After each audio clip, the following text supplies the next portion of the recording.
Բարի առավոտ էլի բարեկամներ, Փարտիրոջը եւ այսօր մենք նորից երկու շաբթի օրը հայտնվեց։ Հայտնություն է սա։ Նաեւ ինչու՞ չէ, ամեն օրը հայտնություն է մեզ համար։ Հայտնվեց երկու շաբթին, հայտնվեց հաջորդ շաբաթվա սկիզբը։ Եվ դրա համար մենք միայն փառք ենք տալի Տիրոջը, որովհետեւ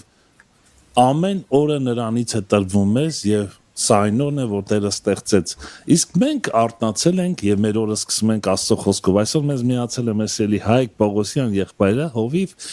եւ շատ ուրախ ենք, շնորհակալ ենք Հայկ եղբայր, բարի լույս, շնորհակալ ենք, որ միացար մեզ։ Բարի լույս Աբրահամ ջան, Տեր օրհնի հրավերի համար շնորհակալ եմ։ Այսօրվա վերնագիրը շատ նման է մի հայտնի այսպես բանաստեղծի գրքի մեջ գրված տողերի, որը շատ հայտնի են, լինել թե չլինել եւ կարծես թե երևալ թե լինել, այսպեսին է մեր շատ նման է կարծես թե այդ խոսքին, ինչ են ասում, հայտնի, այսպես, եւ սա է, ինչ ասում, այդպես, սա է Ոչ ապրոս էլի, հա։ Սա է հարցը, լինել թե չլինել։ Եվ այսօրվա հարցը սա է, երևալ թե լինել։ Մենք սիրով լսում ենք քեզ, Հայկ եղբայր։ Դե ես մի փոքր ձևափոխեցի, բայց ընդհանուր առմամբ, եթե այնտեղ խոսքը գնում է լինելու, չլինելու ընդհանրապես գոյություն ունենալու մասին, այդտեղ մեր հոգևոր այսօրվա մեր ընտրած նյութի մեջ սա վերաբերվում է իրական հոգևոր բովանդակային կյանք ապրելուն կամ ցուցադրական անբովանդակ կյանք ապրելուն, եթե հենց այո, բնականաբար կեղծիք է դա օրիգինալ չի, դա ֆալշ է, որտեվ մարդիկ ձգտում են հեշտությունների, այսպես ասած, ամեն ինչը, օրինակ նայում ենք տեխնիկան զարգանում է, նպատակը որն է, որ ավելի հեշտացնի մարդու կյանքը, որտեղ մենք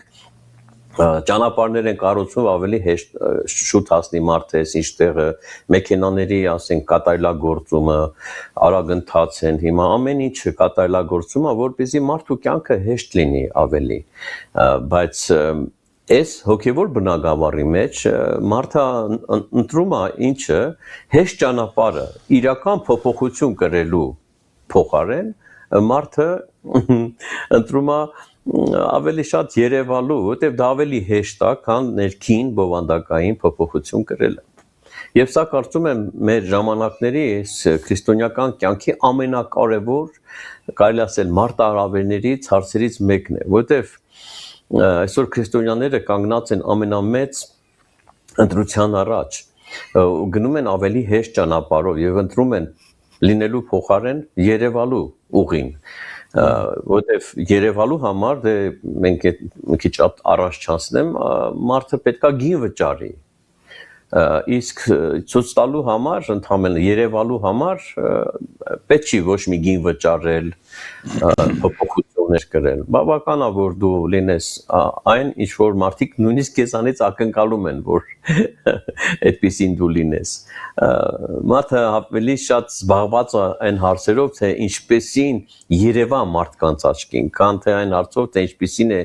իրականում Աստծո առաջ։ Սա շատ կարևոր հարց է, որտեղ արտաքին տպավորություն ստեղծելը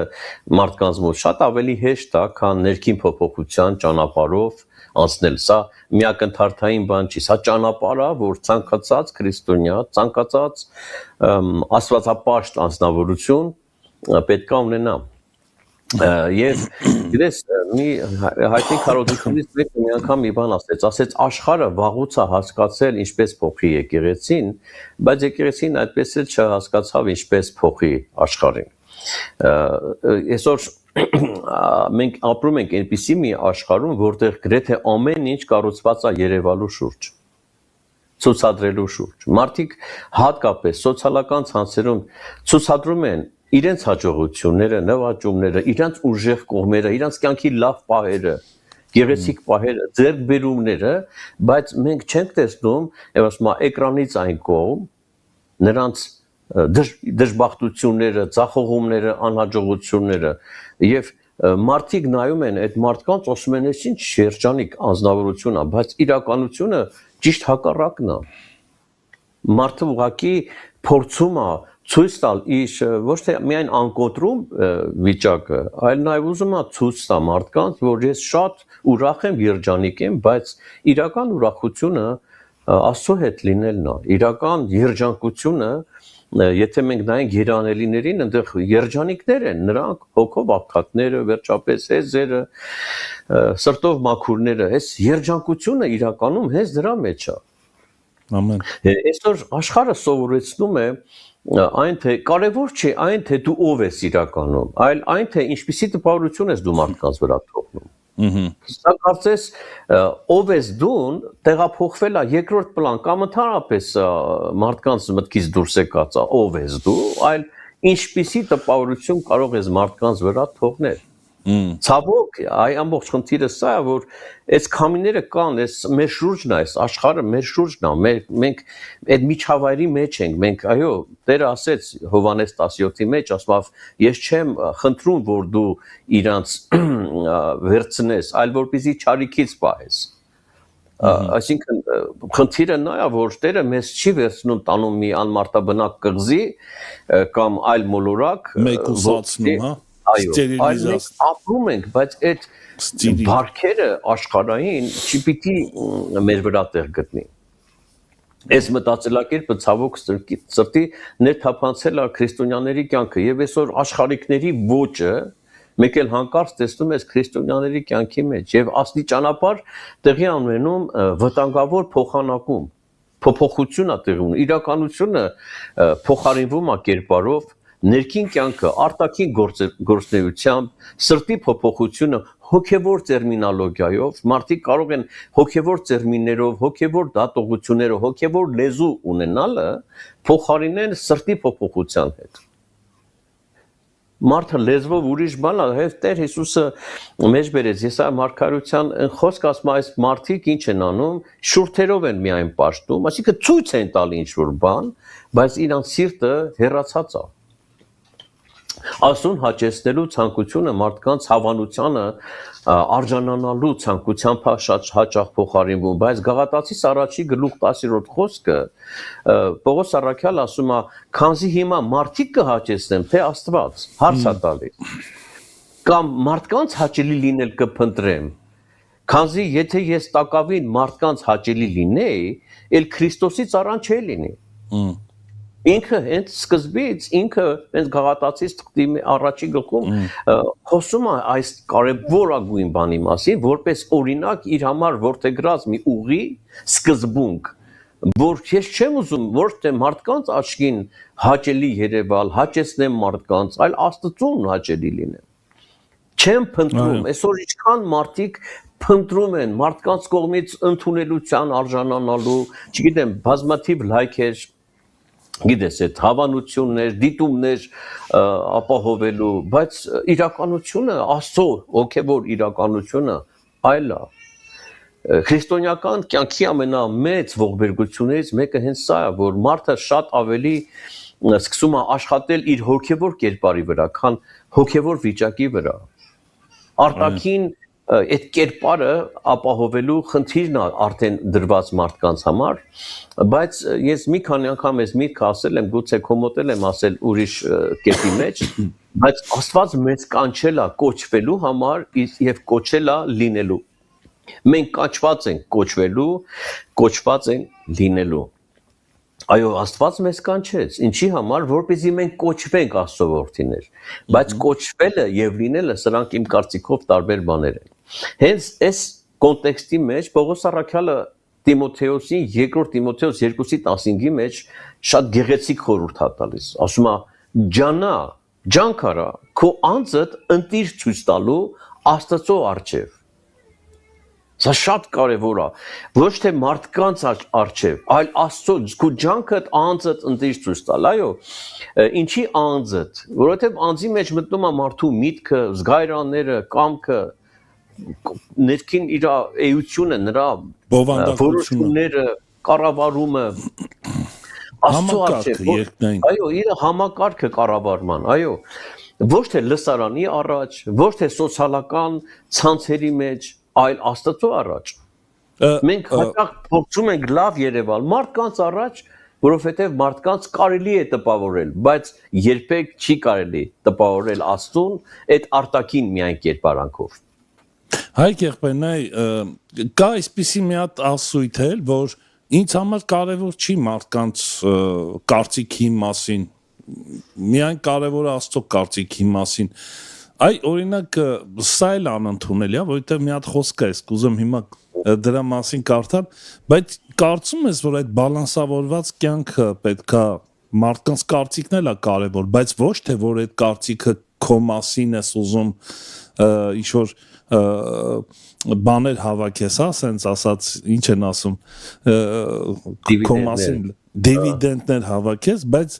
բալանսավորված կյանքի մասին մի հատ խոսք կա, Հովհաննես Հռոմեացիս 14:17-ից ասում է. Աստծո արքայությունը ուտելիք եւ խմելիք չէ, այլ արդարություն, խաղաղություն եւ ուրախություն։ Այդ շնչի ոլորտը, ինչ որ դու ասում ես, այսինքն մարդու բովանդակությունը, ասում է, որովհետեւ նա, որ սրանում Քրիստոսին ծառայում է, հաճելի է Աստծուն եւ գովելի է մարդը։ Զգացիր, ինչքան կարեւոր է, այսինքն առաջնայինը Աստծուն, հաճելի լինել։ Մենք կարծես տեղերը փոխում ենք։ Մենք ուզում ենք Աստված մեզ գովի, մենք էլ հաճելի լինենք մարդկանց։ Կարծես տեսես բանը կատարվում, այսօր։ Ես կարևորը երկրորդականից տարբեր պետք է լինի։ Կոմոդ այդ պատգամը ես տվել եմ, որ վերնագրված է միայն թե աշխարհը իմանա։ Այնտեղ կետեր եմ թվարկում, որ այսինքն մարդիկ պետք է տեսնեն մեր մեջ փոփոխությունը։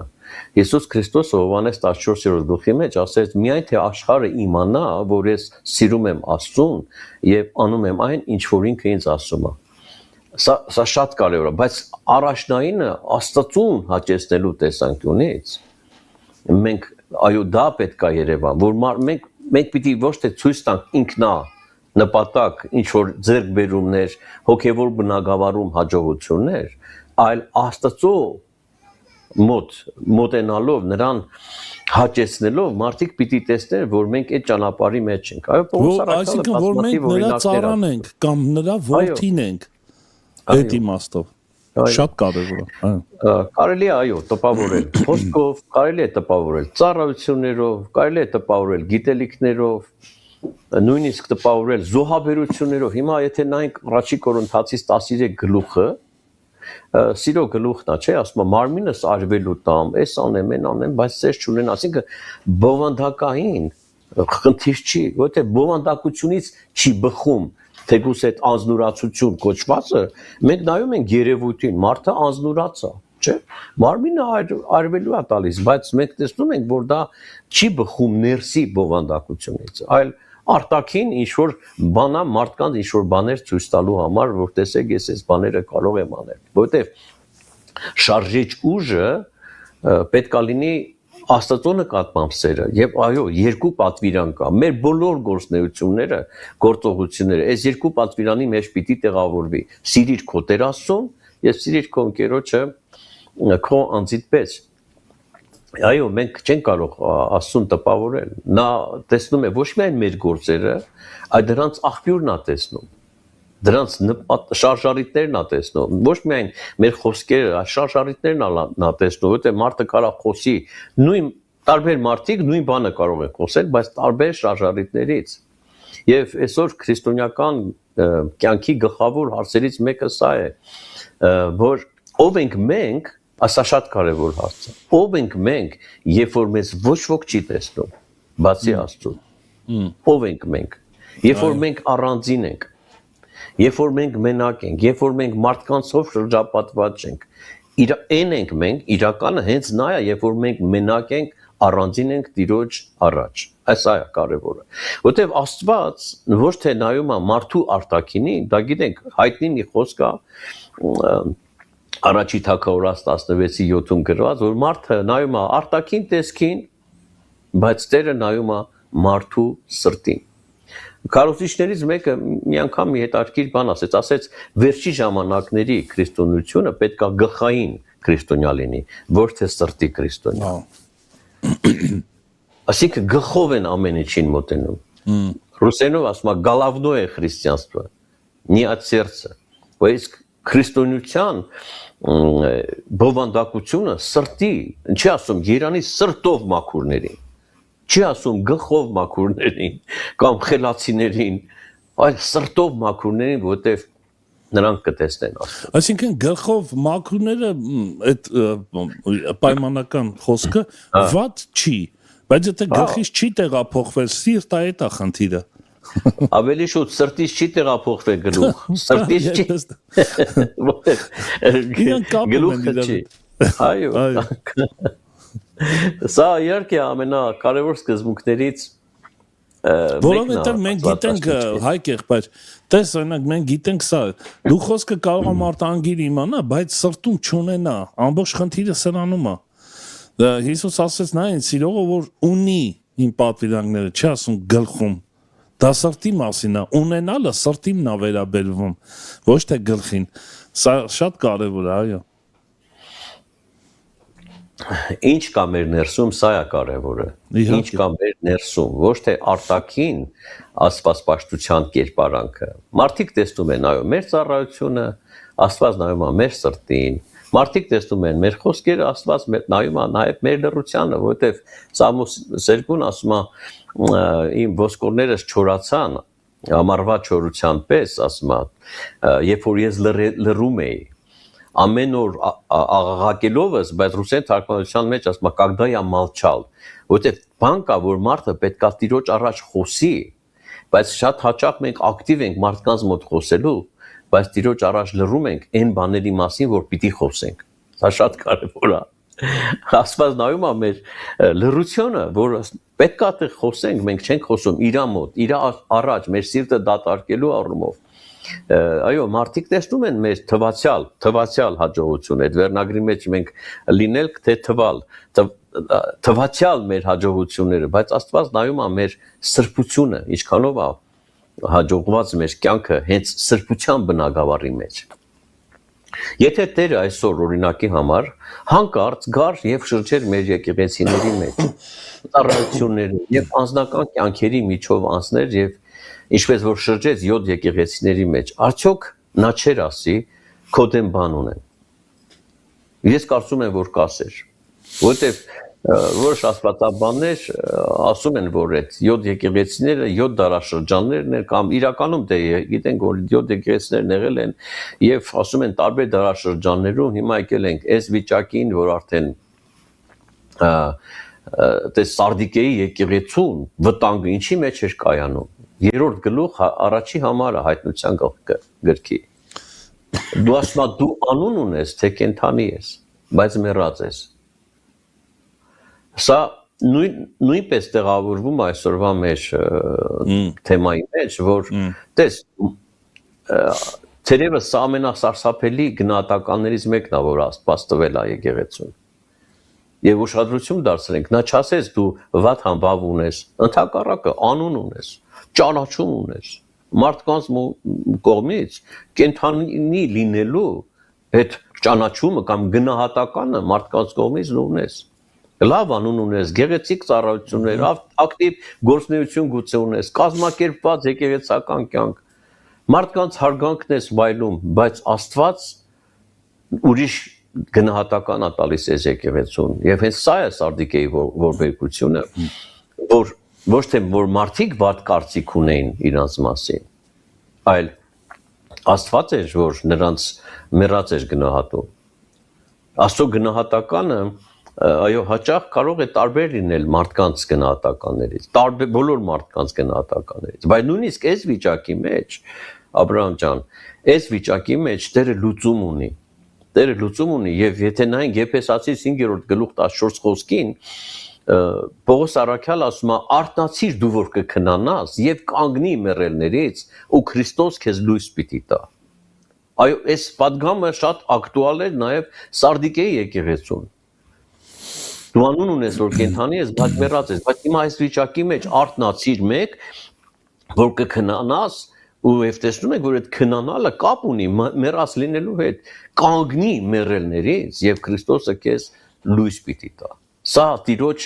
դեղամիջոցը առաջարկը, որ մենք գիտես, մենք ունենում ենք մեր, շատ կարևոր մի բան եմ ուզում հիմա ասեմ։ Դավիթ թագավորը 23 Սաղմոսի մեջ, դեր իմ բարի հովիվն է, գիտենք այդ անգիր գիտենք այդ Սաղմոսը, չէ։ Ասում է, եթե մավան շուքի ձորով անցնեմ, տես, անցնում է մարդը։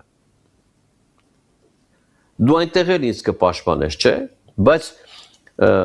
Մատթեոս 4-րդ գլխի վերջը Լեռան քարոզից առաջ մի գնահատական է տրվում, որ խավարի մեջ նստող ժողովուրդը լույս տեսավ։ Ուրեմն ես տեսնում եմ տարբերությունը, որ մարդը նստած է դրա մեջ, համակերպված ապրում է դրա մեջ, եւ երկրորդը, որ մարդը այո կարող է իր խավար այդ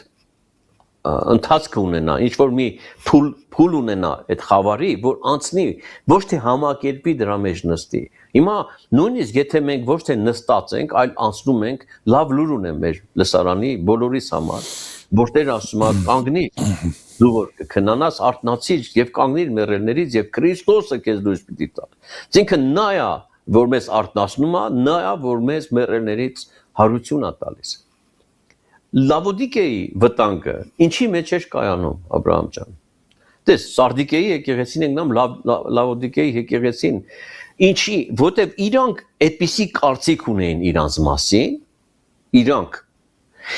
Գիտես ինչա, մի բան է, որ մարդը իմ ականջին անընդհատ ինձ ական շոյող բաներ ասի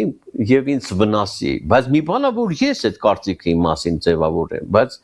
մենք պետք է Աստծո լույսի ներքո ունենանք ճանաչողություն եւ ինքնագնահատական, այսա շատ կարևոր է։ Մարդիկ ինձ չգնահատեցին, մարդիկ ինձ գնահատեցին, չգնահատելու դեպքում տխրում են, գնահատելու դեպքում ուրախանում են, թռնում են օտերը, բայց կարևորը Աստծո գնահատականը։ Աստծո լույսի ներքո եւ ինչ էր նրանց խնդիրը, հարուստ էին, մեծացել են, ասում են քեզ թվում է որ դու այդպեսին ես, բայց դու չգիտես որ մեր քեզ դժվար ես, աղքատ ես, կույր ես։ Հիմա սա Աստծո գնահատականն է, որտեվ Աստված նայում է մարդու ներսը, գուցե իրանք շատ գեղեցիկ հագուստ էին հագնում։ Հիմա մեծահարուստի եւ աղքատ Լազարոսի պատմության մեջ մենք եթե առաջի sense տպավորությամբ ուղակի sense նայենք երևույթին եւ պատմությունը ամբողջությամբ չիմանանք, մենք ինչ կասենք։ Կասենք որ այս աղքատ Ղազարոսը անեցքի տակ է եւ դեժողքի տեխնացու է։ Բայց այս մեծահարուստը իր հարուստ, հակու կապով, օրհնված է եւ ուղիղ գնալու է դրախտ, բայց տեսնում ենք հակառակը, որովհետեւ Աստված նրա սրտի մեջ ուրիշ բաներ տեսնում Ղազարոսի սրտի մեջ։ Այսինքն Աստված միշտ գործ ունի մարդկանց սրտերի հետ։ Այո, Հայկ եղբայր, սենց մի օրինակ շատ կարևոր է։ Դու ասացիր, որ լույսի ներքո մարդը բացահայտի ինքն իրեն։ Այ վստահ եմ, որ համաձայն կլինես, լույսը դա Աստծո խոսքն է, այսինքն մարդը կարիք ունի ոչ թե ինչ-որ բան անելու, որ Աստված տենա ու գնահատական տա։ Մենք մի քիչ երբեմն շփոթում ենք սա։ Մենք ինչ որ բան պիտի չանենք, որ Աստված մեզ գնահատական տա, այլ ինչ որ բան պիտի ուսումնասիրենք, հասկանալու, տեսնելու ինքներս մեզ ներքին իրականությունը, սա է ամբողջ խնդիրը։ Իսկ դա միայն Աստծո խոսքն է կարող անել։ Այն դեպքում, երբ որ մենք սկսում ենք ուսումնասիրել Աստծո խոսքը, որպես ինքնաբացահայտման միջոց, այ ինչ կասես սրա մասին, այսինքն Աստծո խոսքը դա անգիրանել չի, դա ինքնաբացահայտում է նաև այդ իմաստով։ Եվ այդ ինքնաբացահայտումը ինչպես է տեղի ունենում, Աստծուն մոտենալով է, լույսին մոտենալով է, որ մենք ավելի շատ սկսում ենք բացահայտել այն բաները, որոնք Աստծուն հաճելի չեն։ Օրինակ, Եսայա մարգարեն, որոնք մարգարեր, Աստծո մարգարեն էր, բայց երբ որ Տիրոջը տեսավ, նրա լույսի, նրա փառքի մեջ, ինքն իրան էլ տեսավ, ժողովրդին էլ տեսավ։ Ինքը անաստված մեկը չէր, բայց ինքը շատ խիստ ասում, պիղծ մարդ եմ, պիղծ շուրթերով մարդ եմ, չէ՞։ Եվ ամենավտանգավոր վիճակը ոչ թե մարդու անկումն է, եթե սենց նայենք, անկումն է, այլ ամենավտանգավոր վիճակը այն է, երբ որ մարդը դադարում է տեսնել իր կարիքը Աստծո հանդեպ։ Այլևս չի ուզում Աստծով հարստանալ։ Մենք տեսնում ենք, չէ՞, մի հատ էլ առակ դերը պատմեց, այսպես է լինում մարդկանց, այն մարդկանց հետ, ովքեր չեն ուզում Աստծով հարստանալ։ Այն անմիտ մեծահարուստի առակի մեջ։ Այո, շատ իդեպ լավ խոսք է դա, շատ կարևոր։ Աստծով չեն հարստանում։ Հիմա հարստությունը ինքնին չարիք չի, այլ այո, արծաթասիրությունն է, չէ՞, մեղքը հիմնական, բայց խնդիրը նա է, որ ասում է Աստծո օրհնությունն է հարստացնում եւ դրա հետ տրտմություն չի խառնում։ Աստված Աբրահամին 17-րդ գլխի մեջ ծննդոց ասում է Աբրահամ, ես եմ ամենակարող Աստվածը, իմ առջևս քայլիր եւ կատարյալ եղիր։ Աբրահամը հարուստ մարդ էր, այո, հարուստ մարդ էր։ Եվ Աստծո կանչը կամ նրա պատվիրանը Աբրահամին ոչ թե նա էր, որ Աբրահամ լավ աղքատացի, կարիքավոր եղիր, ոչ։ Իմ առջևս քայլի, սա էր նպատակը, որ դու հանկարծ այդ հարստության հետ քո ինչ որ կյանքի իմաստ չդնես դրա մեջ, այլ քո կյանքի միակ իմաստը Աստված է, որ նա է քեզ ուժ տալի։ Հենց սա էր Աստծուն հաճելի վիճակը, որ Աբրահամը կոչվեց Աստծո ընկեր, եւ Աբրահամը այս ամեն ինչը, այս խոստումները առնելով, այս հաջողություններին հասնելով, երբ որ գալիս է Սոդոմ Գոմորի համար բարեխոսելու, ինքը չասեց ես Աբրահամն եմ, Տեր մի հատ այս բանն ասեմ,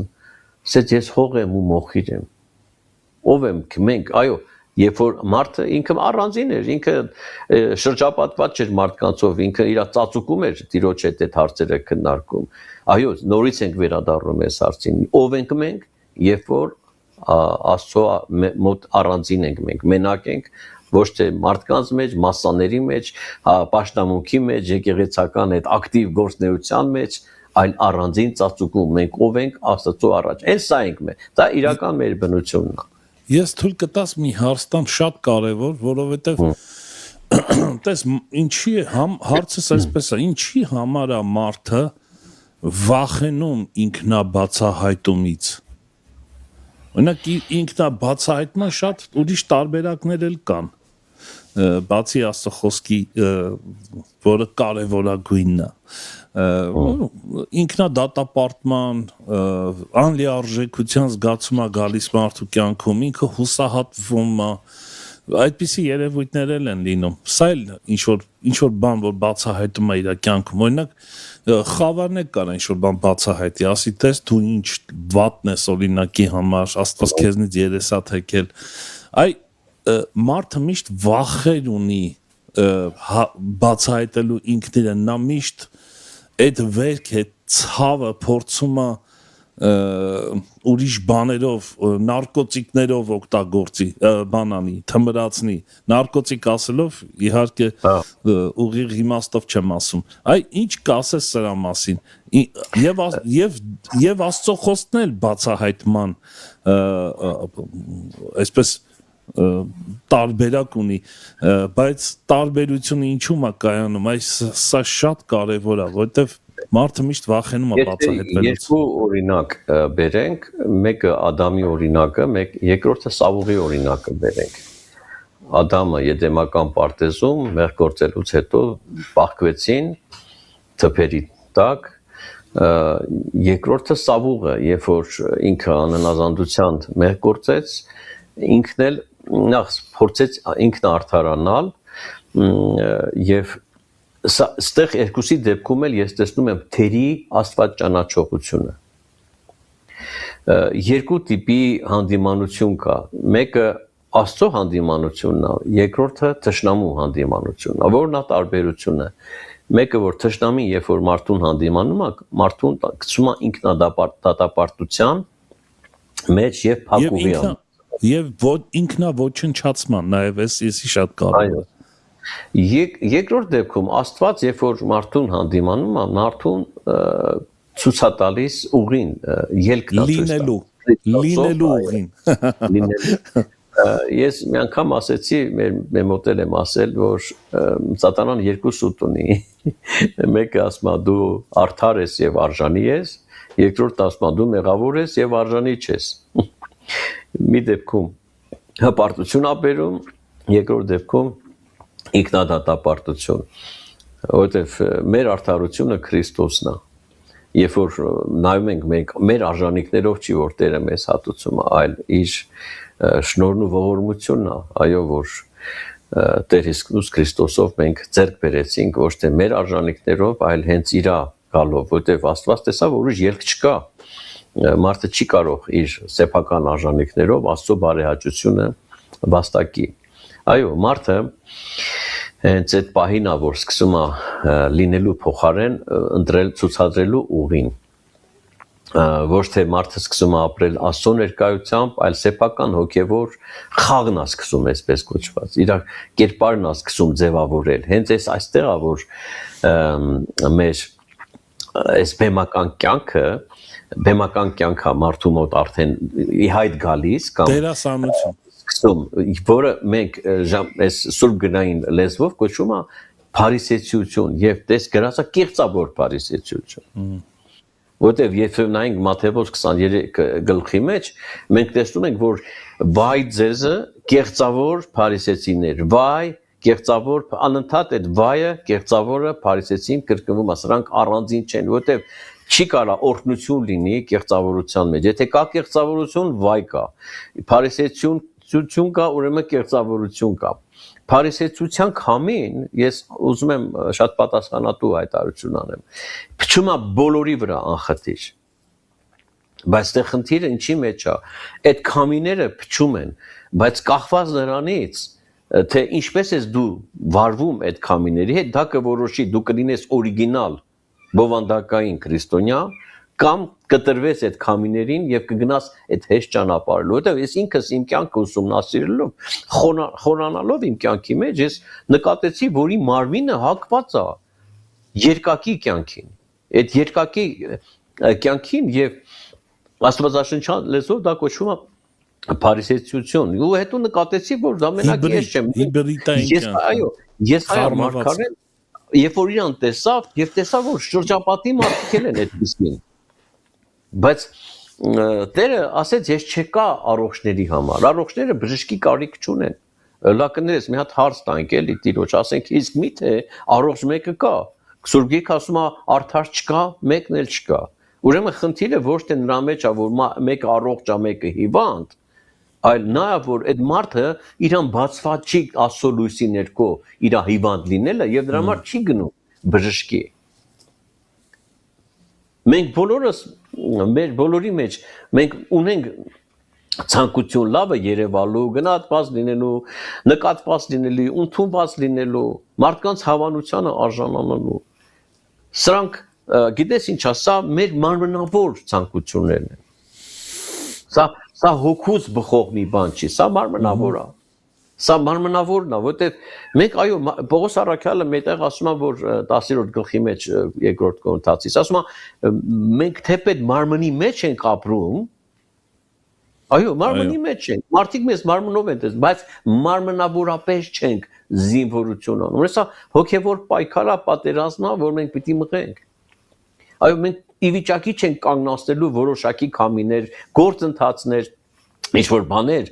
բայց կարող ենք ամուր բռնել մեր դավանության աղբյուրը Հիսուս Քրիստոսին։ Բռնենք նրան, ասենք Տեր, դու օրիգինալն ես եւ ես ուզում եմ այդ քամիները, այո, ալիքներ են բարձրանում, հոգեվոր դաշտի մեջ են ալիքներ բարձրանում, բայց ես ուզում եմ բռնեմ քեզ, Տեր Հիսուս, որտեվ քո մոտ է միայն երաշխիքը միջև վերջ հասնելու։ Ամեն։ Միջև վերջ կանգուն մնալու, որտեվ ես իմ սեփական ուժերին բացարձակ վստահելու հիմքեր չունեմ, հատկապես որ ես տեսնում եմ, որ իմ մարմինս հակված է այլ իրականություն ունենալու։ Այսինքն նայ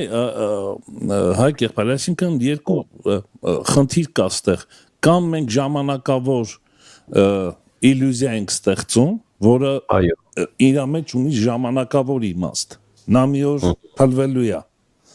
կամ մենք ստեղծում ենք հավիտենական իմաստով իրականություն, որը նա երբեք նա հավիտյան հաստատ է եւ ոչ մի փոփոխության չի ենթարկվում։ Նկատում ես ինչքան տարբեր բևեռներ են դառնում։ Այսինքն ստեղծում ենք իլյուզիա, որը մի օր պայթելու է փուչիկի պես, ինքը փուչիկի նման մի բան է, գեղեցիկ է շատ, փայլուն է, չգիտեմ, գրավում է հեռվից, բայց կա նաև օրիգինալը, որը ավելի ծածուկումն է տեղի ունենում, շատ երևելի չի երբեմն, հա, այսպես ասած, բայց ինքը հավիտենական իմաստ ունի։ Ինչքան գեղեցիկ է այս ամեն ինչը։ Այո։ Հիմա եթե մենք ուսումնասիրենք փարիսեցիների կյանքը ըստ Աստվածաշնչի, ինչ որ մեզ ներկայացնում է, ինչ ենք տեսնում, որ փարիսեցիների խնդիրը ոչ թե գիտելիքի պակասներ, նրանք գիտեին օրենքը, նրանք աղոթում էին, ծոմ էին պահում, տասանորդ էին տալիս, ծառայություններ էին անում, բայց նրանց սիրտը կամաց սկսել էր ավելի շատ փնտրել մարդկանց փառքը, քան Աստծո փառքը, ինչպես Տեր Հիսուսն ասեց, ինչպես դուք կարող եք ինձ հավատալ, երբ որ իրարից ինչ եք անում, փառք եք ակնկալում։ Հիմա մի քանի բան այստեղ այս բնագավառի մեջ ասեմ, գոյություն ունի ներքին արդարություն եւ գոյություն ունի արտաքին արդարություն։ Տեր Հիսուսը Մատթեոս 23:28-ում ասում է, այնպես էլ դուք արտաքուստ մարդկանց արդար եք երևում, երևալ, իլյուզիա, բայց ներսում լի է կեղծավորությամբ եւ անօրինությամբ։ Ուրեմն մարդու ներսը անօրինություն է բնակվում եւ կեղծավորություն, բայց արտաքին մարդու կերպարը մարդկանց առաջ արդար են։ Այսօր մենք եթե չքաղաքականացնենք, մարդը կարող է ահավոր չարագործ լինի, բազմաթիվ անօրինություններով լցված, բազմաթիվ լեգիոնով լցված մարդ լինի, բայց մարդիկ տեսնելով նրա որոշակի արդար գործեր, Ռաֆայել եղբայրը շատ լավ ասում է, շատ բարի մարդիկ կան, որոնք երբեմն կարող են չարություն անել, եւ շատ չար մարդիկ կան, որոնք երբեմն կարող են բարություն անել։ Հիմա այս բանենք։ Հիմա մարդը էությամբ չար է, բայց մի հատ բարի բան արել, մարդիկ կարող են ֆիտիշացնել, գնահատել, որ սա արդարության որպես արտացոլումն է, հետևանքն է այդ մարդու էության, բայց էությունից բխող չի։ Ինչ բաներից, ինչ շարժառիթներով է։ Եվ Տեր Հիսուսը Մատթեոս 5:20-ում ասում է, քանզի ասում եմ ձեզ, եթե ձեր արդարությունը, սա ինքը արդեն դիմում է իր աշակերտներին։ Եթե ձեր արդարությունը դպիրների եւ փարիսեցիների արդարությունից ավելի չլինի, բնավ պիտի չտեսնեք, չմտնեք երկնքի թագավորություն։ Պատկերացնում ես, ոչ թե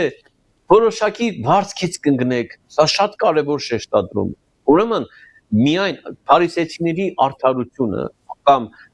արտաքին արդարությունը ստեղ դպիրներն են ավերել։ Դպիրները, գիտես, նրանք քայլող հանրագիտարաններ էին, չէ՞։ Հիմա այսօր հարց է դրված օրակարգում մեր սիրելի լսարանի եւ հենց ինձ առաջ։ Ես ինչով եմ պարծենում։ Իմ գիտելիքներով, իմ Աստծո խոսքը իմանալով, թե այդ խոսքը կիրառելով, ապրելով այդ խոսքի մեջ։ Ամա ասում է, խոսքը միայն մեկ լսի ինքզինք խափելով, այլ կատարեցեք, որովհետեւ այդ խոսքը ինչ կանի, ձեր հոգիները կփրկի։ Հիմա ինչ անշոքում կփրկի, կմտնենք երկնքի թագավորությունը։ Իսկ եթե մեր արդարությունը դպիրների եւ փարիսեցիների արդարությունը լինի, լավ կասենք դե 2000 տարի առաջ այդ մարդիկ ապրել են, հիմա ժամանակակից դպիրներ ու փարիսեցիներ կան, որոնք փիլիսոփայական տեսանկյունից, գիտելիքների տեսանկյունից ամեն ինչ գիտեն գրեթե, բայց կյանքը, պրակտիկան, կիրառությունը այո, գրեթե 0 է։ Եթե գրեթե ամեն ինչ գիտեն, բայց գրեթե ոչ մի բան չեն անում, էս էլ փաստ է։ Ոչ մի բան չեն անում։ Իսկ հայտնության 19-րդ գլուխ 7-8 համարների մեջ տեսեք ինչ ասում, խնդանք եւ ուրախանանք ու փառք տանք նրան, քանզի գառնուկին հարսանիքը հասավ։ Միթե մեր բոլորի բաղձանքը, ցանկությունը այն չի, որ արժանանանք բարի հարսանիքին մասնակցելու։ Եվ նրա կինը ինքզինք պատրաստեց եւ իրեն հագնելու համար տրվեցավ մաքուր ու լուսապայել բեհեզ։ Քանզի այդ բեհեզը սուրբերի արդարությունն է։ Տես մի հատ բառ էլ ստեղ ավելացավ։ Ուրեմն արդարությունը եւ սրբությունը իրար հետ կապ ունի։ Չի կարա մարդը արդարության վրա շեշտը դնի, բայց անսուրբ լինի։ Ուրեմն մարդը պետքա եւ սուրբ լինի, նորից եմ կրկնում, բովանդակային, ոչ թե արտաքին արդարություն, սրբություն, փարիսեցիական, այլ ներսի բովանդակային սրբությունը եւ արդարությունը։ Տիրոջ առաջ հիշենք չէ Թամարը, ջանքարա քո անձդ ընտիր ցույց տալու, կանանք նաեւ չեմ խոսքը չենք փոխում, ուղղակի ինչ անշոփում ընտիր, սուր, արդար, Աստծո առաջ եղիր։ Աստծո առաջ արդար եղիր։ Մատթեոս 6-ի մեջ մենք մի քանի բաներ կա, որ կարդում ենք, շատ արագ անցնենք, որ հասնենք։ Տերը մի քանի զգուշացումներ ա տալիս։ Ասում է զգուշություն արեք, որ ձեր ողորմությունը մարդկանց առաջ չանեք։ Հիմա տես մենք խոսեցինք ներքին արդարության մասին, սրբության մասին, հիմա գործերն ա, չէ՞։ Ցանկարծ մարդկանց, այո, կարող ենք մարդկանց համար անենք, բայց ոչ թե մարդկանց հաճեսելու նրանց արժև անենք, էլի, սրանք տարբեր բաներ են։ Այսինքն մարդկանց անել Աստծո փառքի համար, սա է։ Հենց այդ է ուզում ասեմ, որ մարդկանց ենք անում, բայց նպատակը Աստծո համար է։ Աստծո համար լինելու շարժառիթից մենք անում ենք մարդկանց համար։ Եւ Հիսուսը 3 կարևոր բան ա բերում. ողորմություն չանեք մարդկանց առաջ, աղոթք չանեք եւ ծոմ չանեք։ Հիմա այս սրանք գործնեություն են, որ եթե մենք սովորություն ունենք, այսինքն ցուցադրական իմաստով։ Այո, ցուցադրական է ողորմությունը, աղոթքը եւ ծոմապահությունը։ 3 կարևոր բան ասում։ 3-ն էլ այդ միտքը կրկնվում է, որպեսզի ասма մարդկանց արժև Երևան։ Մարդկանց արժև Երևան։ Բայց մենք եթե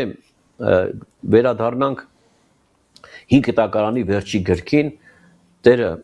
մի կարևոր պահանջ ներկայացնում։ Մաղաքիա մեջ շատ հարցադրումներ կան։ Ասում է, եթե ես հայր եմ, իմ պատիվը սուր է, եթե ես Տեր եմ, իմ վախը սուր է, որտեղ որդին հորը,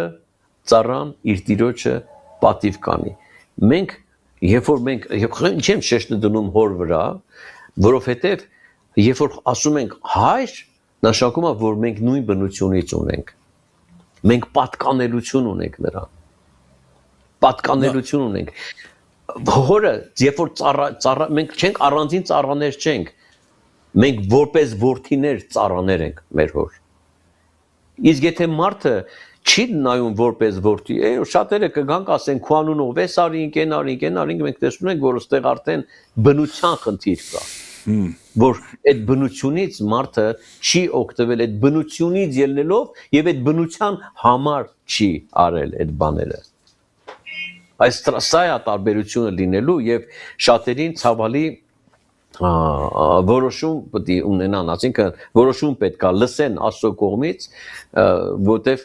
բնությունն է որոշելու դու ով ես լինել, որտեղ ես լինելու, ով լինելը, ոչ թե ինչ ցույց տալը, այլ ով լինելը։ Այո, միանշանակ։ Փարիսեցիությունը գիտես սկսվում է ոչ թե այն ժամանակ, երբ որ մարդը մեղքագործում, այլ այն ժամանակ, երբ որ մարդու համար մարդկանց կարծիքը դառնում ավելի կարևոր, քան Աստծո կարծիքը։ Սա շատ կարևոր է։ Երբ որ մարդը սկսում է ավելի շատ ապրել մարդկանց կարծիքով, եւ եւս մի կետ արտաքին աստվածպաշտության առանց ներքին զորության։ Պողոս առաքյալը Տիմոթեոսին, երկրորդ Տիմոթեոս վերջի օրերի համար Պողոսը Տիմոթեոսին գրում է, որ ինչպիսի ժամանակներ պիտի գա։ Ասում է, որոնք աստվածպաշտության կերպարանք ունեն, բայց նրա զորությունը ինչ են արել, ուրացել են։ Խնդիրը ոչ թե այն է, որ չունեն աստվածպաշտություն, մեկը որ չունի աստվածպաշտություն, խնդիր չունի։ Ինքը օրիգինալ Ես ասեմ, եթե մեկը չունի աստվածապաշտություն, ավելի անկեղծ է։ Այդ բառն ուզում ասեմ, ինքը օրիգինալ մարդ է։ Բայց ինքը օրիգինալ է իր տեսակի մեջ, ոչ թե Աստծուն հաճելի լինելու, բայց մեկը որ ունի կերպարանք աստվածպաշտության, բայց բովանդակությունը, զորությունը չունի, ինքը օրիգինալ չի, ինքը ֆալշ է։ Ինքը նույնն է, ինչ որ Տերը ասում է գաղջության մասին, հա? Ոչ տաքես, ոչ սառնես ու զազվել ես իմ համար։ Կերպարանք ունի։ Արտաքին ձևը պահպանվել է, բայց ներքին կյանքը արդեն մարդը կորցրել է։ Մարդը չունի այն, ես չգիտեմ կոմոդ ասել եմ, թե չեմ ասել, Բիլի Գրեհեմի միսիան Չինաստանից հրավեր էր տվել մի խումբ ծառայողների, որ գնան Միացյալ Նահանգներ, մի քանի շաբաթ այցելելուց հետո այնտեղ տարբեր եկեղեցիներ, եկել էր իրենց վերադարձի ժամանակը եւ այնտեղ հարցրել էին, ինչպիսին է ձեր տպավորությունը, դուք տարբեր եկեղեցիներ հաճախեցիք, մասնակցեցիք, ինչ կասեք, ես մարդիկ անկեղծ էին, եւ գիտես ինչ են ասում, այս մարդիկ, ասում են մենք ուղղակի զարմացած ենք, թե ինչպես է ձեզ հաջողվել առանց Սուրբ Հոգու նման հաջողություններ ձեռք բերել, նման հաջողություններ ունենալ, այդ մարդիկ հոգեվոր մարդիկ են եղել, եւ հոգեվոր նյութ են ունեցել, հոտառություն են եւ տեսել են, որ այո, շատ գեղեցիկ բաներ ա կազմակերպվում, բայց ոչ թե Սուրբ Հոգու ներգործությամբ, այլ լավ կազմակերպչական ինչ որ բաներով։ Հիմա այսօր շատ մարդիկ կան, որ կարող են շատ ճարպիկ լինել հոգեվոր դաշտի մեջ, բայց ցավոք սրտի մեր պարզ, միամիտ քրիստոնյաներ, հավատացյալներ կարող են այդ մարդու ճարպիկությունը օծության հետ շփոթել։ Համարել օծություն։ Մարդը կարող շատ տաղանդավոր լինել, մարդիկ դա շփոթեն Սուրբ Հոգու պարգևների հետ։ Մարդը կարող ուրիշ շարժառիթներով ինչ որ բարեգործություն անել կամ ինչ որ բաներ անել, դա շփոթեն սիրո պտուղների հետ։ Աստված սրտեր քնող է։ Իհարկե, Պողոսը նույնիսկ ավետարանը քարոզելու մեջ ասում, ոմանք նախանձից, հակառակությունից ավետարան են քարոզում, հոգս չի։ Կարևորը քարոզվում է։ Հիմա ամբողջ խնդիրը նրա մեջ է, թե վերջում մարդը ինչ գնահատականի արժանանալու Աստծո կողմից։ Այո, եթե մարդկանց հեշտակների լեզուն խոսեմ, բայց ծեր չունենամ, ոչինչ եմ։ Հիմա լեզու խոսելը կներես սա հեթանոսներին է վերաբերվում, աշխարհիկներին ես կարծում եմ ոչ։ Մարդը կարող է քարոզել, մարգարյանալ, հավատք ունենալ, ամեն ինչ զոհել, բայց եթե սերը չկա, գնահատականը ոչ Տիրոջից նույնն է, ոչինչ եմ։ Ոչինչ, ոչ մի բան։ Մեր գիտես ինչ, արտաքին աղմուկը երբեք չի կարող փոխարինել ներքին իրականությունը։ Մենք շատ աղմուկներով փորձում ենք ներսի այդ վակուումը, դատարկությունը ինչ որ արտաքին բաներով լրացնել, բայց ներսի խնդիրները Աստծո հոգով պետք է լուծվի։ Սուրբ Հոգու, որտեղ մենք Աստծո հոգու տաճարներ ենք։ Դե հայկեր, դա շատ բարդ բան է ու այդ ինչ որ դու ասում ես ներքին խնդիրները լուծել, այսինքն Աստծո ուղղակի Աստծո Սուրբ Հոգով, դա շատ բարդ բան է ասում։ Դա համար մենք այդքան ժամանակ չունենք, բա մեր զբաղմունքը շատ է, եղբայր։ Մեզ ասա մենք ինչ անենք, մենք էդի անենք, գոնե դրախտի դռների մոտ հայտնվենք մի կերպ։ Ինչու է ցուցադրելն ավելի հեշտ, քան լինելը, որովհետև ցուցադրելը խաչ չի պահանջում։ Բայց Տեր Հիսուսի խոսքը շատ ակտուալ է նաև այսօր, ով որ ուզում է իմ հետևից գա, թող ամեն օր իր անձորանա չմեռնել, բայց գնալ։ Մի հատ տարբերակ ասեմ ես էլի։ Ուրիշ ավետարան չկա։ Լինելը պահանջում է սեփական անձի մահը, որովհետև ավելի հեշտ է, գիտես, խոսել սրբության մասին, քան ապրել է սրբությունը։ Խոսել խոնարհության մասին, քան խոնարհվել, խոսել սիրո մասին, քան սիրել։ Ճիշտ է։ Խոսել աղոթքի մասին, քան գաղտնի աղոթել։ Ծառայել բեմի վրա, քան հաղթել գաղտնի մեղքին։ Ես այս բաները գրել եմ, որովհետև ես ինքս փորձառություն ունեմ, ես էլ եմ ժամանակի եւ իմաստությունը մարդու ինչի մեջ է կայանում, որ մարդը հայտնաբերելով այդ իր ֆալշը, այդ երկակիությունը սկսում է դրա հետ պայքարել, որ թե համակերպվել ու մտածել, որ սա նորմալ է, ոչ մի խնդիր չկա, կարևորը մարդիկ ինձ հոգևոր են տեսնում, զանգում են, գովում են, շատ լավ ծառայեցիր, լավ պատգամ տվեցիր, լավ երգեցիր, լավ էս արեցիր, լավ են բարեգործություն արեցիր, հետո բայց դու ներսից դու գիտես դու ով ես։ Ես հիշում եմ հայտնի Եվրոպայի ամենամեծ եկեղեցու հովիվը մի պատգամի ժամանակ եւ ասում եմ Երանի ինքը իր պատգամը գոնե տանի 2-3 անգամ լսեր, ասում էր այն ժամանակ ռուսերեն ա ինքը ասում, ես հայերեն եմ ասում այն ժամանակ երբ որ Աստված ինձ չի գովում, դիմում է եկեղեցուն, ինչու եք դուք ինձ գովում, չէ որ դուք ինձ կործանում եք։ Այդ մարդը իր սրտի մեջ Աստծուց հանդիմանություն ունի,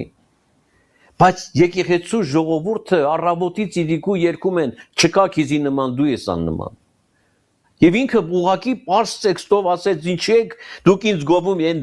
դեպքում երբ որ Աստված ինձ չի գովում, չէ որ դուք ինձ կործանում եք։ Եվ այդպես էլ եղավ։ Կործանվեց այդ անձնավորությունը։ Ես 96 թվականին իր աուդիո կասետը տվել էին ինձ, ես լսել եմ այդ քարոզը եւ հետո անցավ մի քանի տարիներ այդ անձնավորությունը շատ լուրջ անկում ունեցավ։ Որտեւ ներսից ունի ինքը հանդիմանություն, դրսից ունի գովաբանություն։ Ես չեմ ասում մարդիկ ըմբոս լինեն կամ մենք խնայենք մարդկանց ինչ-որ լավ բաներ ասելու մեջ, բայց պետք չի Աստծուց ավելի շատ մարդասեր լինել։ Ես կարծում եմ, ես չեմ ասում մենք խիստ գտնվենք մարդկանց լավ բառեր չասենք, բայց խնդիրը նա է, որ չափավոր, բալանսավորվածություն է պետք։ Սամուել Նաթան Մարգարեն գնաց Դավիթի մոտ, չասեց, գիտես, դու ամենալավ թագավորն ես, դու Աստծո սրտի համեմատ մարդ ես, դա կա ու այդպես էլ պիտի լինի մինչև վերջ, խնդիր չունես, գնա շարունակի թագավորել։ Չէ, գնաց ասեց ինչ-որ բան, որ Դավիթի հետ սրտով չէր։ Բայց փառքացու, որ Դավիթը ինչ արավ, իր սիրտը չխստացրեց եւ ասեց մեղ գործեցի Տիրոջ առաջ։ Հիմա ցանկացած մեղք, որ մարդը գործում է, նախ եւ առաջ Աստծո առաջ է գործում։ Եվ մենք պիտի նրա առաջ հաշիվ տանք, նրա հետ հարցերը լուծենք։ Այդ մարդու դեմ ես ինչ-որ վատ բան արել։ Տիրոջ առաջ ասա, Տերն է քեզ իմաստություն կտա, որ գնաս այդ մարդու սիրտը շահես, նու քեզ վնասը հատուցես կամ ինչ, բայց բոլոր դեպքերում հնես չի որ Աստված ասում է դիտես ինչ դու ինձ վատ բան չես արել, գնա Աբրահամին նեղացրել ես, գնա Աբրահամի հետ հաշտվի։ Չէ, Աբրահամին նեղացնելով եւ նաեւ ես Աստծուն եմ ցավ պատճառել։ Այստեղ ամբողջ հարցը նաեւ այն է, որ մենք պետքա կարողանանք հասկանալ եւ ընկալել կամ ունենալ այդ գիտակցությունը, բացահայտել, որ ամեն բան գիտի Տերը։ Ախր սա էլ շատ լուրջ է։ Այսինքն եթե դու չես հասկանում, դեռ չես բացահայտել, որ նա ամենատես է, դու այդ մտածում ես Աստված զբաղված է, դու սողոսկեցիր, նենց ուշադրությունից դուրս եկար Աստծո, ինչ որ բան կարաս անես, դա այդքան էլ այդպես չի եւ 100% այդպեսի բան չկա, որտեղ նա քեզ քո ներսից է տեսնում, ոչ թե հեռվից։ Ամբողջ խնդիրը սրանում է նաեւ։ Այո։ մի այդ ցանկը կիսատ մնաց ասում եմ մենք կարող ենք իդես ինչ անենք կառուցել հեղինակություն քան կառուցել բնավորություն մարդկան զարմացնել քան խաչել մեր սեփական եսը ունենալ հետևորդներ քան լինել Հիսուսի աշակերտ ստեղծել հոգևոր կերպար քան թույլ տալ որ Աստված փոխի մեր սիրտը ահա թե ինչու է հեշտ ավելի շատ ցույց տալը քան թե լինելը մի քիչ ճարպիկ ամենահեշտ մի քիչ շարժուն լինես լեզու ունենաս օծը բնից հանելու այսպես ասած ամեն ինչ կստացվի բայց իհարկե դա չի որ տեր ուզում մեզնից դե էսա հիմա եւ Սավուղի եւ Դավիթի տարբերությունը որն էր Դավիթը երբեք չէր անհանգստանում գիտես մարդկանց կարծիքով մարդիկ կարծիքը չէր բայց տեսնում ենք Սավուղինը ասում էր ես վախեցա ժողովրդից եւ լսեցի նրանց ձայնին այսինքն հնազանդվեցի նրանց ասածին որտեղ մարդկանց կարծիքով էր հիմա այդ նու Հերովդեսի օրինակը մենք կարող ենք վերել Հերովդեսը Հակոբոսին սրով սպանեց տեսավ որ ժողովրդին դուր է գալիս ինչ արավ որոշեց նույն ճակատագրին արժանացնել Պետրոսին բայց Տերը հրաշքարեց Պետրոսին հանեց հետո Հերովդեսը երբ որ դուրս էր եկել խոսում էր մարդկանց կարծիքը ասում են սա Աստծո ձայնն է մարդու ձայն չի մարդիկ ասում են Աստծո ձայն ասեն ուր են հասել որ արդեն մարդուն ուզում են աստվածացնեն մարդկանց կարծիքը բայց Աստծո գնահատականը Սավուղի համար այլ էր եւ մենք տեսնում ենք ինչ Հերովդեսի համար այլ էր Սավուղի համար այլ էր բայց Դավիթը ինչ ասում 51-րդ Սաղմոսի մեջ մաքուր սիրտ ստեղծիր իմ մեջ ով Աստված եւ հաստատուն հոգի նորոգի իմ ներսում այս աղոթքը որևէ արտաքին բանի հետ կապ չունի Դավիթը ներսի հետ էր լուծում խնդիրը ներսի աղոթք ասա այո ներսի խնդիրների լուծման խնդիրը եւ մի քիչ դրանից վերև ինքը ասում է ահա դու ճշմարտությունն ես սիրում մարդու ներսում ամեն մարդու ներսում ես դու դա սիրում Դավիթի համար ավելի կարևոր էր կորցնել իր հեղինակությունը քան կորցնել Աստծո ներկայությունը այս մեջ բրյարից է նախապատվությունը ասած առաջնայնությունը ինչի մեջ է Աստծուն հաճեցնել թույլ տալ որ Աստված ներսի հետ աշխատանք տանի եւ այդ ներսը Աստծուն հաճելի լինի թե արտաքնապես մենք մարդկանց սկսենք հաճեցնել մարդկանց հաճելի լինել ամբողջ խոսքը այսօրվա իմ հենց սա էր որ մենք դադարենք միայն արտաքին ինչ որ բաներ ապահովելուց այլ զբաղվենք ներսով որտեղ Տերը նայում է մարդու սրտին եթե գար Տերը այսօր գուցե մեզ ինձ ասեր որտեղ է առաջի սերը որտեղ է քո ապաշխարությունը որտեղ է քո սրտի մաքրությունը որտեղ է քո Սուրբ Հոգով լցված կյանքը որտեղ է քո խոնարհությունը սրբությունը որտեղ է քո ճշմարտության մեջ քայլելը որտեղ է քո խաչվածությունը որտեղ եք մենք այդ բոլոր սուրբ գրային կարևորագույն արժեքները մենք որտեղ թողեցինք եւ եթե ինչ որ միտեղ թողել ենք Աստված ասում է հետ գնան դեղից այդ ամեն ինչը վերցրու եւ սկսի քայլել իմ հետևից ամեն եւ Տերը գիտի մեր գործերը ամեն այդպես Աբրահամ եղբայր ամեն Հայկ եղբայր շատ շնորհակալ ենք պատգամի համար շատ կարևոր է եւ սա մարտահրավեր է նաեւ ես կուզեի այսպիսի կոչ անել հենց նորից վերադառնալով վերնագրին քուրեր եղբայրներ եկեք լինենք ոչ թե Երևան լինենք մեր ամբողջ բովանդակությամբ Աստծո ծրագիրը մեզ լինել դարձնելն է ոչ թե ցուցադրելն է եւ սա շատ կարեւոր է կարող ենք մարդկանց ինչպես մեր եղբայրը ասեց նորից ուզում եմ կրկնել կարող ենք մարդկանց արչեւ շատ գեղեցիկ թվալ սա նման է մի շենքի որը հզոր գեղեցիկ ճարտարապետություն ունի շատ գրավիչ է շատ գովելի է այդ շենքը բայց եթե այդ շենքը չունի հիմք ինքը ժամանակավոր բնույթ է կրելու հիմքը չի երևում հիմքը թաքնված է հողի տակ, բայց ամբողջ այդ գեղեցկությունը այդ հիմքի վրա է հենված եւ այդ հիմքն է որոշում նրա լինել չլինելը։ Եկեք լինենք։ Շնորհակալություն։ Այ եղբայր, Տեր օրհնի քեզ։ Տեր օրհնի։ Եթե կոչում ես սիրով եւ քո աղոթքով ավարտենք։ Կոչս նույնն է, շատ ակտուալ է հենց ինձ համար նաեւ, որտեվ ել եմ ասում եք քամիները շատ է եւ աշխարհը այսօր թելադրում է որոշակի խաղի կանոններ, այսպես կոչված, բայց մենք եկեք սուրբ գրային, եթե ասենք խաղի կանոններով շարժվենք, սուրբ գիրքը միշտ շեշտը դնում է սրտին, Աստված սրտի հետ գործ ունի, այո, որ ծածուկին, որտեղ հիմքն է կառուցվում, այո, սա շատ կարևոր է, այո, մենք մեր սրտի մեջ այնքան ուսումնասիրելու բան ունենք, մենք անընդհատ ուսումնասիրում ենք մարդկանց կյանքը, ով ինչ ասեց, ում ինչ քարոզեց, այս քարոզի մեջ սխալ թույլ տվեց, այս պետք է չասեր, այս ասեց, այս մարդը սենց ասեց, այս մեկը այս մեկին սենց ասեց, սա սրա հետ սենց,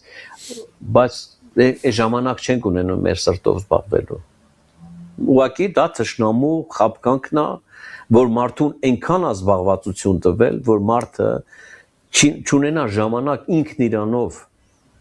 հետաքրքրվելու, ինքն իրան ուսումնասիրելով, որտեղ մենք շատ լուրջ ուսումնասիրության բան ունենք մեր սրտի մեջ, եւ սա է իմաստությունը, այո, այս առավոտը երկուշաբթի Տերը մեզ շնորհել է, ինչքան լավ է, չէ, այս օրը որ մենք սկսեցինք, դա Տերը մեզ պարգևեց, ասենք Տեր, մի հատ քննիր ինձ, փորձիր ինձ, ուղղիր ինձ, շտկիր ինձ, քո ճշմարտության մեջ առաջնորդիր Տեր։ Ես չեմ ուզում խաբված լինեմ, չեմ ուզում մոլորված լինեմ։ Սա է իմ, ասում եմ մի քանի անգամ գրված է, չէ, ինքսինք մեկ խափի ձեզ։ Հիմա մեկը որ մեզ խափի, մենք շատ ծանր ենք տանում, բայց որ մենք ենք մեզ խափում, մենք շատ ավելի ներողամիտ ենք մեր նկատմամբ։ Ամբողջ աշխարհը ինձ խափի այդքան վնաս չի կարա տա, քան որ ես ինքս ինձ կխափեմ, որտեղ նրանց խափածը կարա վնաս տա, բայց ոչ ողբերգական, հավիտենական, բայց ինձ խափելը կարա հավիտենական անդառնալի հետևանքներ թողնի իմ կյանքի մեջ։ Մենք ստախոս ենք այնքանով, որքանով ինքներս մեզ խափում ենք։ Ոչ ավել, ոչ պակաս։ Շատ շնորհակալ եմ։ Հայկ եղբայր, Տեր օրհնի քեզ շատ, օրհնված, պատխաբեր եւ հաջողված եղիր եղբայրս։ Քո աղոթքով ավարտենք եթե